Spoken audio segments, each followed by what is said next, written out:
దేవదత్త. ఇప్పుడున్న సమాజంలో బొట్టు పెట్టుకోవడం అనేది ఒక నామోషిగా, అవమానంగా అనుకుంటున్నారండి. బొట్టు అనేది మన సనాతన ధర్మంలో చాలా ప్రధానమైన విషయం అండి. బొట్టు పెట్టుకుంటే మనకు మేధాశక్తి పెరుగుతుంది. తేజస్సు వృద్ధి అవుతుంది. జ్ఞానం వృద్ధి అవుతుంది. భ్రువు మధ్యం అంటే ఇక్కడ ఆజ్ఞా చక్రం మీద బొట్టు పెట్టుకోవాలి ఖచ్చితంగా. బొట్టు పెట్టుకున్న వాళ్ళు సనాతన ధర్మం ఆచరిస్తున్నారని గుర్తు. సనాతన ధర్మాన్ని గౌరవిస్తున్నారని మనం తెలుసుకోవచ్చు. బొట్టు పెట్టుకోవడం వల్ల అనేక భయాలు తొలగిపోతాయి. ఎందుకంటే విభూతి పెట్టుకుంటే సాక్షాత్తు పరమేశ్వరుడు.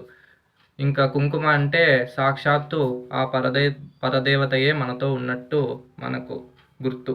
ఇంకా మనకు భయాలు కూడా వెళ్ళిపోతాయి కదండి. దయచేసి అందరూ బొట్టు పెట్టుకోండి. మన సనాతన ధర్మాన్ని ఆచరించండి.